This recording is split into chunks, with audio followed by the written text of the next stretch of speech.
नमस्कार मित्रांनो, तुम्हाला एक गोष्ट माहिती आहे का की संघ लोकसेवा आयोगामार्फत ज्या विविध केंद्र शासकीय जागांसाठी किंवा पदांसाठी परीक्षा घेण्यात येते, त्या परीक्षेसाठी पदवीधर ही एकच अट असते की त्याने पदवीधर असावं आणि त्याचं वय विहित मर्यादेच्या आतमध्ये असावं.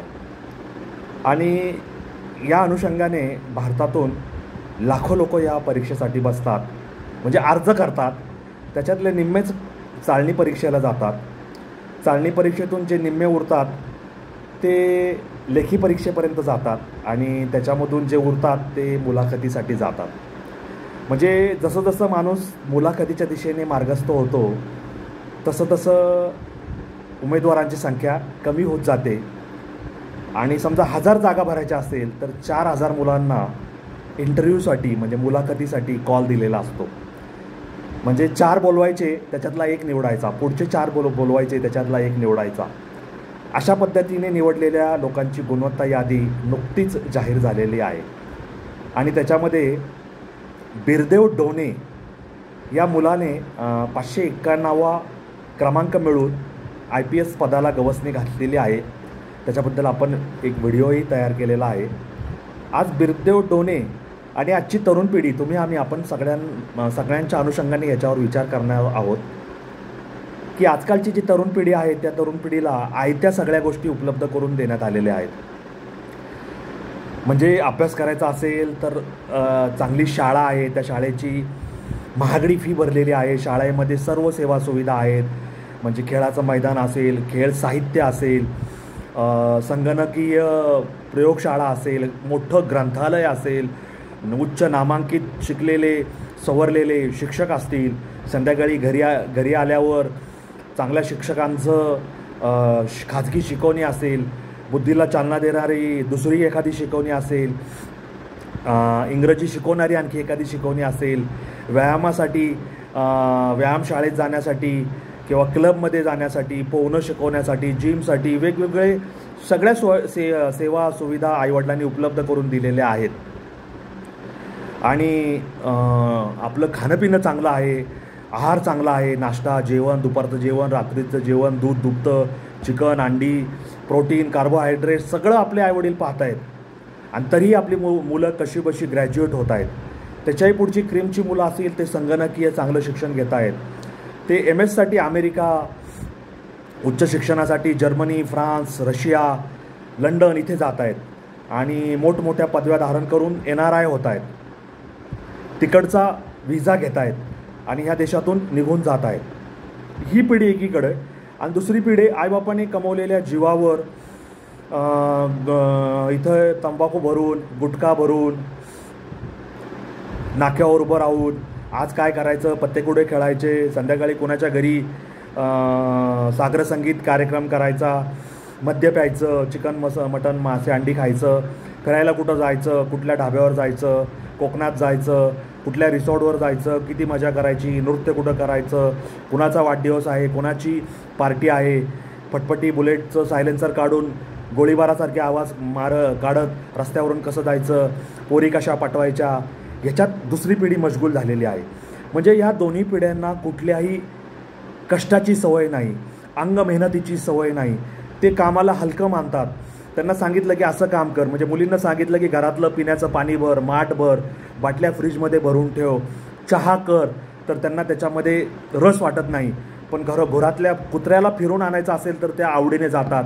नेल पॉलिश लावत बसतात, नेल फाईल करत बसतात, नखांना फायलिंग करत बसतात.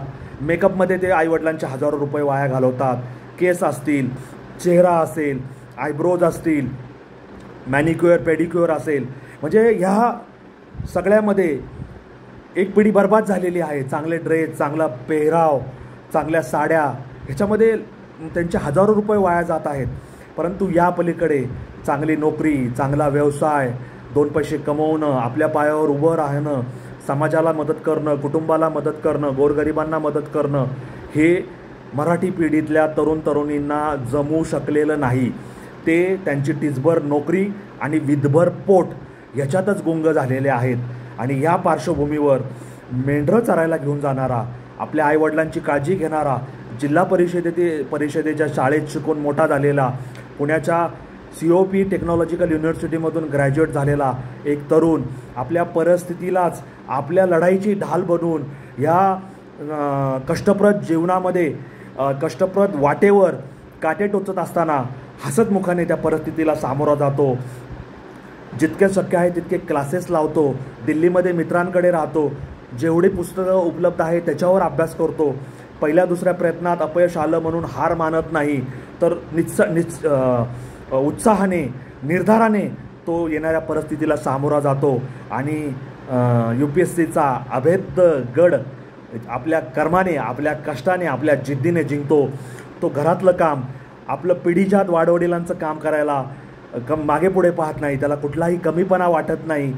तीच निरागसता, तोच चांगुलपणा, तोच सकारात्मक भाव, तीच विधायकता बिरदेवच्या चेहऱ्यावर, बिरदेवच्या वागणुकीत, बिरदेवच्या आविर्भावात, बिरदेवच्या वर्तनामध्ये, बिरदेवच्या चालण्या बोलण्यात, बिरदेवच्या आपलं मत प्रकटनात दिसून येतं आहे. हा आदर्श आपण घेणार आहोत का नाही?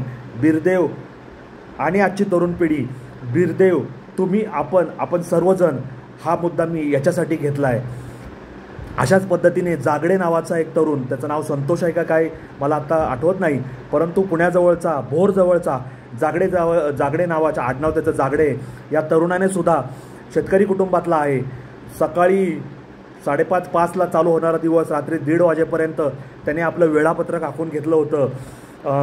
सूर्यनमस्कार, योगासनं, जिममध्ये जायचं, वृत्तपत्रांचं वाचन करायचं, अभ्यास करायचा सलग 18 तास, त्याच्यानंतर येऊन जेवण असेल, चहा नाश्ता असेल ते करून पुन्हा 3-4 तासाची, 5 तासाची, 6 तासाची झोप घ्यायची आणि यशाला गवसणी घालायची. हे एवढं सोपं काम नाही. या कामासाठी आयुष्यातले 2 वर्ष, 3 वर्ष, 4 वर्ष द्यावे लागतात. कष्ट करावे लागतात. कष्टाने आपल्या जिद्दीला, आपल्या मेंदूला प्रखरता प्रदान करावी लागते. आपल्या बुद्धीला पैलू पाडावे लागतात. तेव्हा असं हे दैदिप्यमान यश पदरात पडतं. जागडे नावाच्या या तरुणाचं, आपल्या बिरदेवचं आपण मनापासून कौतुक केलं पाहिजे. आपण त्यांचा आदर्श घ्यायला पुढं आलं पाहिजे. लाखो मुलं पदवीधर होऊन, पदव्युत्तर शिक्षण घेऊन, MPhil करून, MA करून, PhD करून आज घरी बसलेले आहेत, परंतु त्यांच्या बुद्धीला चालना देईल, त्यांच्या बुद्धीला आव्हान देईल अशा या UPSC परीक्षेचं शिवधनुष्य पेलायला हे तरुणी पुढे येत नाही. हे तरुणी लग्नात नाचायला पुढे असतात. हे तरुणी डेस्टिनेशन वेडिंग करायला पुढे असतात. हे तरुणी लाखो रुपये घालून जेवणावळी, पंक्ती, फॅशन डिझायनिंग, मेहंदी, सोन्या चांदीचे दागिने, अलंकार, घोडा गाडी, विद्युत रोषणाई, जागरण गोंधळ, सत्यनारायण पूजा, स्वागत समारंभ ह्याच्यावर लाखो रुपये उधळायला तयार असतात. पण कमी पैशात आपल्या आईवडिलांचं स्वप्न साकार करून आपल्या समाजाला एक नवा आदर्श उभा करून देण्याचं जिद्द बाळगणारे तरुण समाजात बोटावर मोजण्या इतपतच आहेत. ज्यांना चांगली परिस्थिती उपलब्ध आहे, ज्यांना चांगलं जेवणखान, राहायला घर, स्वतंत्र अभ्यासाची खोली, उत्तम प्रकारचं जेवण, औषधं, गोळ्या, झोपायला म्हणजे अत्यंत मऊ अशी गादी, उषा, नोकर चाकर, त्याच्यानंतर उत्तम पुस्तकं, ग्रंथालय, मेंबरशिप, आईवडिलांचा आशीर्वाद, आणि आपले आईवडील डॉक्टर आहेत, MD आहेत, मोठा भाऊ MBBS DGO आहे, उच्च पदवीधर आहेत, घरात कोणीतरी PSI आहे, IPS आहे, असिस्टंट कमिशनर ऑफ पोलीस आहे, उपजिल्हाधिकारी आहे, तहसीलदार आहे, मोठमोठे शिक्षण घेऊन चांगला व्यवसाय, पैसा आहे, त्यांच्या मुलांनी उच्च शिक्षण घेतलं, IPS UPSC पासून IAS झालं, त्याच्यात नवल नाही, कारण त्यांना सगळं उपलब्ध आहे, मार्गदर्शन करणारं कोणी आहे. परंतु जी पिढी, जी मुलं अंधारात आहे आणि ते एकलव्याप्रमाणे एक ध्येय ठरवून आपल्या दिशेने वाटचाल करून त्या यशाला गवसणी घालत आहेत, त्यांचं यश हे झळाळून उठणार आहे. त्यांचं यश हे सूर्याप्रमाणे चकाकणारा आहे आणि त्यांचं यश हे तरुणांसाठी आदर्शदायी आहे.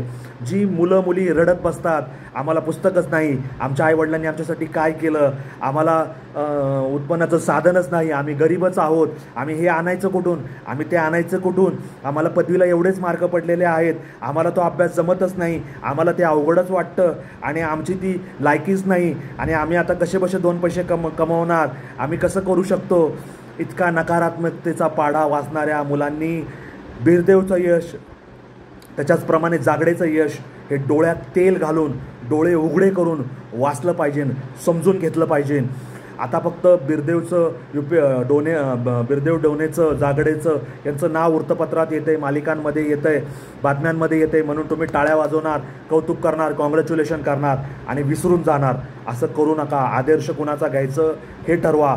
IPL खेळणाऱ्या खेळाडूंचा आदर्श घ्यायचा. त्याच्यानंतर विविध रील्स व्हिडिओ टाकून मुलींना भ्रमित करणाऱ्या, कंबर नाचवणाऱ्या, छाती अशी पुढं करून नाचवणाऱ्या आणि भलते चलते विनोद, घाणेरडे विनोद, कुचकट विनोद, कसलं तरी फालतूपणा करून भ्रमित करणाऱ्या त्या रील्सचा, त्या व्हिडिओचा आदर्श घ्यायचा. त्या मुलींचा आदर्श घ्यायचा का बिरदेवसारख्या मुलांचा आदर्श घ्यायचा, जागडेसारख्या मुलांचा आदर्श घ्यायचा. जे विपरीत परिस्थितीत, ते विषम परिस्थितीत लढून जिद्दीने यश खेचून आणतात, त्यांचा आदर्श घ्यायचा का अशा भटक भवान्या, अशा नटमोगऱ्यांचा आदर्श घ्यायचा, अशा या सडकछाप पोरांचा, अशा या छपरी पोरांचा आदर्श घ्यायचा का काय, हे तुम्ही ठरवायची वेळ आलेली आहे. बिरदेव आणि हा जागडे, बिरदेव तुम्ही आम्ही आपण सर्वजण, बिरदेव आणि आजची तरुण पिढी, जागडे आणि आजची तरुण पिढी हा विषय याच्यासाठी घेतला आहे. विचार करा, विचार करायला प्रवृत्त व्हा, कारण विचार केल्याशिवाय कृती घडणार नाही. कृती घडण्याआधी आपल्याला काय करायचं हे ठरवून घ्या. धन्यवाद. कसा वाटला तुम्हाला हा व्हिडिओ मला कॉमेंट बॉक्समध्ये लिहून जरूर कळवा.